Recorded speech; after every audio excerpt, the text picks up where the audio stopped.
भारत की मिट्टी में यहाँ के धागों और धातुओं में सदियों की कहानियां बसी हैं और इन कहानियों को जिंदा रखते हैं हमारे कारीगर। पर सवाल ये है कि क्या इन हुनरमंद हाथों को वो सहारा मिल रहा है जिसके वे हकदार हैं? चलिए आज जानते हैं उन सरकारी योजनाओं के बारे में जो इन कारीगरों को ताकत देने का वादा करती हैं। जरा इन हाथों को देखिए, ये सिर्फ कला नहीं बना रहे, ये हमारी विरासत को सहेज रहे हैं पीढ़ी दर पीढ़ी। अब जरूरत है कि हम सब मिलकर इनके भविष्य को संवारें। तो हाँ, देश भर के शिल्पकारों के लिए एक बहुत बड़ा मौका सामने आया है।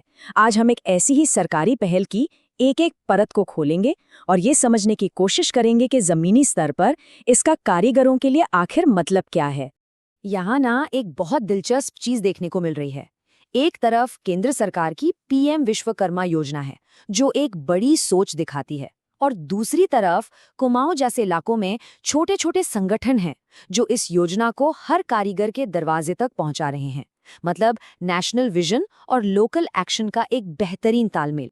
तो किसी भी कारीगर के लिए सबसे पहला और जरूरी कदम क्या होता है? वो है पहचान मिलना और अपने हुनर को वक्त के साथ और बेहतर बनाना। तो चलिए पहले खंड में इसी पर बात करते हैं, पहचान और कौशल प्रशिक्षण। अच्छा, तो ये पीएम विश्वकर्मा योजना आखिर है क्या? देखिए, ये सिर्फ एक और सरकारी स्कीम नहीं है। इसका असली मकसद है कारीगरों को एक पहचान देना और उनके काम को हर तरह की मदद देकर आगे बढ़ाना। मतलब शुरू से लेकर आखिर तक हर कदम पर सपोर्ट देना। सोचिए, एक सरकारी पहचान पत्र मिलना कितना बड़ा गेम चेंजर हो सकता है। इसके मिलते ही प्रदर्शनियों में मुफ्त स्टॉल मिल सकते हैं, सरकारी लोन के लिए पहले प्राथमिकता मिल सकती है और अपना काम बढ़ाने के लिए कई नए दरवाजे खुल सकते हैं। ये सिर्फ एक कार्ड नहीं बल्कि मौकों की चाबी है। हुनर को तो हमेशा मांझते रहना पड़ता है ना? इसीलिए इस योजना में ट्रेनिंग के 2 लेवल रखे गए हैं। पहले 5 दिन की बेसिक ट्रेनिंग से नींव मजबूत होती है और फिर 15 दिनों की एडवांस ट्रेनिंग से कारीगर अपने काम में और भी माहिर बन जाते हैं। और सबसे अच्छी बात पता है क्या है? सीखने के दौरान कमाई रुकती नहीं है। ट्रेनिंग के हर दिन के लिए कारीगरों को 500 रुपए का स्टाइपेंड यानी वजीफा मिलता है। मतलब वो घर परिवार की चिंता किए बिना पूरा ध्यान अपने हुनर को निखारने में लगा सकते हैं। ठीक है, हुनर तो है और उसे निखार भी लिया, लेकिन उस हुनर को एक कारोबार में बदलने के लिए क्या चाहिए? पैसा। तो हमारा दूसरा खंड इसी सबसे जरूरी चीज पर है, विकास के लिए वित्तीय सहायता। अक्सर पुराने औजारों की वजह से काम की रफ्तार धीमी हो जाती है और क्वालिटी पर भी असर पड़ता है। इसी को ध्यान में रखकर कारीगरों को नए और मॉडर्न टूलकिट खरीदने के लिए सीधे 15,000 रुपए दिए जाते हैं। ये उनके काम में सटीकता और तेजी लाने के लिए एक बहुत बड़ा कदम है। टूलकिट मिल गया, अब कारोबार को और बड़ा करना है तो उसके लिए भी मदद है। कारीगर बहुत ही कम ब्याज पर पहले 1 लाख रुपए तक का लोन ले सकते हैं और जब ये लोन चुका देते हैं तो उनके लिए 2 लाख रुपए तक के दूसरे लोन का रास्ता भी खुल जाता है। ये सारे फायदे सुनने में तो बहुत अच्छे लग रहे हैं, लेकिन सवाल ये उठता है कि इनका लाभ उठा कौन सकता है? तो हमारा तीसरा खंड इसी सवाल का जवाब देगा कि इसके लिए कौन कौन पात्र हैं। तो इसकी कुछ सीधी सरल शर्तें हैं। पहली, उम्र कम से कम 18 साल होनी चाहिए।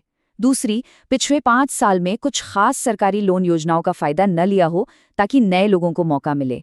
तीसरी, सरकारी कर्मचारी और उनके परिवार वाले इसके लिए अप्लाई नहीं कर सकते। और आखिरी, एक परिवार से सिर्फ एक ही सदस्य को इसका लाभ मिलेगा ताकि ज्यादा से ज्यादा परिवारों तक मदद पहुंच सके। इस योजना का दायरा बहुत बड़ा है। इसमें 18 अलग अलग पारंपरिक काम करने वालों को शामिल किया गया है। मतलब बढ़ई, लोहार, कुम्हार से लेकर नाव बनाने वाले, माला बनाने वाले और मछली का जाल बुनने वाले तक। कोशिश यही है कि कोई भी पारंपरिक कारीगर पीछे न छूटे। तो अब जब फायदे और शर्तें सब पता चल गई हैं, तो सबसे जरूरी सवाल पर आते हैं, इस सफर की शुरुआत कैसे की जाए? हमारा आखिरी खंड इसी प्रक्रिया पर रोशनी डालेगा कि रजिस्ट्रेशन कैसे करवाना है। रजिस्ट्रेशन का प्रोसेस ना बहुत ही आसान रखा गया है। बस 3 कदम है। सबसे पहले अपने सारे जरूरी डॉक्यूमेंट्स एक जगह रख लें। फिर अपने सबसे नज़दीकी कॉमन सर्विस सेंटर या किसी सहयोगी एनजीओ के ऑफिस का पता करें और बस वहां जाकर अपना एप्लीकेशन फॉर्म भर दें।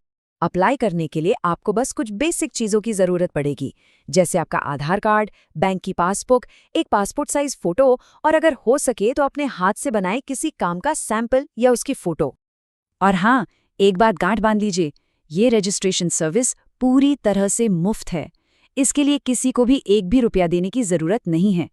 ये इसलिए जरूरी है ताकि प्रोसेस में पूरी पारदर्शिता बनी रहे। और इस प्रक्रिया को और भी आसान बनाने के लिए कई स्थानीय संगठन खुद आगे आ रहे हैं। जैसे कुमाऊं की दिव्य ज्योति संस्था कहती है, हमारी टीम खुद गांवों और मोहल्लों में जाके ये सेवा देगी। इससे पता चलता है कि ये सिर्फ एक कागजी योजना नहीं है, बल्कि जमीन पर हकीकत बन रही है। ये योजनाएं आज कारीगरों को सहारा जरूर दे रही हैं, लेकिन ये हमें एक बड़े सवाल पर भी लाकर खड़ा करती हैं कि इन स्कीमों के अलावा हम एक समाज के तौर पर ऐसा और क्या कर सकते हैं जिससे हमारी ये अनमोल कलाएं सिर्फ बची न रहें, बल्कि आने वाली पीढ़ियों के लिए और भी फलें फूले। ये सोचना हम सबकी जिम्मेदारी है।